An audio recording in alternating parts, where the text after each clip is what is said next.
CM Revanth Reddy Osmania యూనివర్సిటీకి ప్రకటించిన 1000 కోట్ల రూపాయలు ఎప్పుడు ఇస్తారని బీఆర్ఎస్పీ రాష్ట్ర కార్యదర్శి నాగారం ప్రసాద్ ప్రశ్నించారు. ఈ మేరకు ఉస్మానియా యూనివర్సిటీలోని ఆర్ట్స్ కళాశాలలో విలేకరుల సమావేశం నిర్వహించి మాట్లాడారు. 40 రోజుల క్రితం సీఎం రేవంత్ రెడ్డి బోయూకు వచ్చి సెల్ఫీలు, ఫోటోలు దిగి దేనికి పనికిరాని జీవో ఇచ్చిన తప్ప బోయూకు ఒరిగిందేమీ లేదన్నారు. ఇలాంటి ముఖ్యమంత్రి ఉండడం వల్ల తెలంగాణ రాష్ట్రంలో విద్యా వ్యవస్థ ఏ విధంగా అభివృద్ధి చెందుతుందని ప్రశ్నించారు. తెలంగాణ రాష్ట్రంలో విద్యా వ్యవస్థ సరిగా లేకపోవడం వల్ల రోజుకో విద్యార్థి ఆత్మహత్య చేసుకునే పరిస్థితి నెలకొందన్నారు.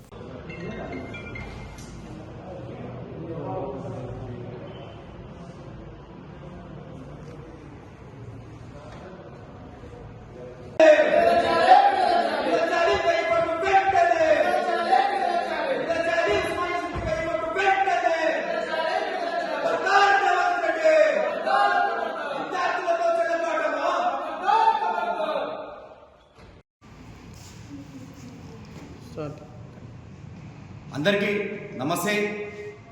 తెలంగాణలో జరిగిన అతిపెద్ద చారిత్రక తప్పిదం ఏదైనా ఉందంటే బీఆర్ఎస్ ప్రభుత్వాన్ని దించి కాంగ్రెస్ ప్రభుత్వాన్ని గద్దెనెక్కించడమే.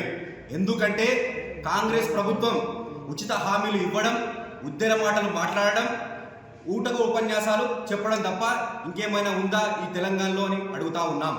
తెలంగాణలో ఇప్పటికీ ఉస్మానియా యూనివర్సిటీకి ముఖ్యమంత్రి గారు దాదాపుగా 40 రోజుల కింద వచ్చి ఇక్కడ 1000 కోట్లు ఇస్తారని హామీ ఇచ్చి వెళ్ళిపోయినాడు. ఇంతవరకు కూడా ఉస్మానియా యూనివర్సిటీకి చిల్లి గవ్వ కూడా ఇవ్వకుండా, కనీసం ఒక నియామకాలు చేపట్టకుండా ఎన్నో కల్లిబొల్ల హామీలు ఇచ్చి వెళ్ళిపోయిన ముఖ్యమంత్రి ఇంతవరకు కూడా ఉస్మానియా యూనివర్సిటీని చూసలేడు. నిధులు ₹1 కూడా ఇవ్వకుండా కేవలం ఉస్మానియా యూనివర్సిటీకి వచ్చి ఓన్లీ సెల్ఫీలు దిగి, ఫోటోలు దిగి వెళ్ళిపోయినాడు తప్ప ఇంతవరకు ఉస్మానియా యూనివర్సిటీకి ఒరిగిందేం లేదు అని మేము ప్రశ్నిస్తా ఉన్నాం.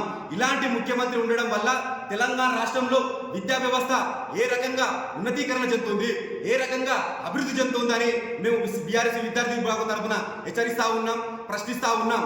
ఏమైందంటే ఈ రోజు కూడా ప్రతిరోజు మనం చూసినట్టయితే చరిత్రలో ఎక్కడా జరగని విధంగా, ఎన్నడూ జరగని విధంగా మన తెలంగాణలో రోజుకొక ఆత్మహత్య జరుగుతుంది. విద్యార్థులు ప్రతి ఒక్క గురుకులాల్లో విద్యార్థులు ఎన్నో ఇబ్బందులు పడతా ఉన్నారు, చలికి వణుకుతా ఉన్నారు, ఎన్నో రకాలుగా విద్యార్థులు ఇబ్బందులు పడతా ఉన్నారు.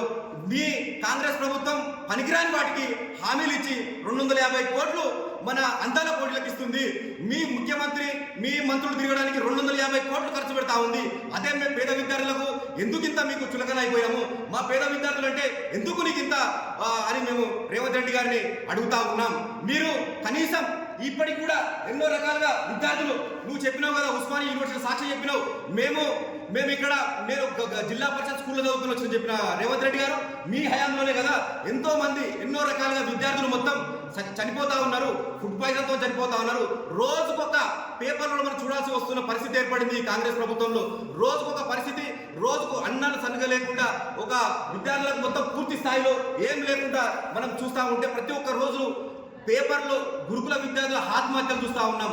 రోజు ఫుడ్ మన ఈ ప్రతి ఒక్క చూడండి, ప్రతి ఒక్క స్కూల్లో ప్రతి ఒక్క దాంట్లో పురుగులన్నం తప్ప ఈ కాంగ్రెస్ ప్రభుత్వంలో ఏది లేదు. ఇంకోటి ఈ నిన్నటికి నిన్న ఒక కామారెడ్డి విషయంలో కూడా గురుకులలో కూడా ఎంతో మంది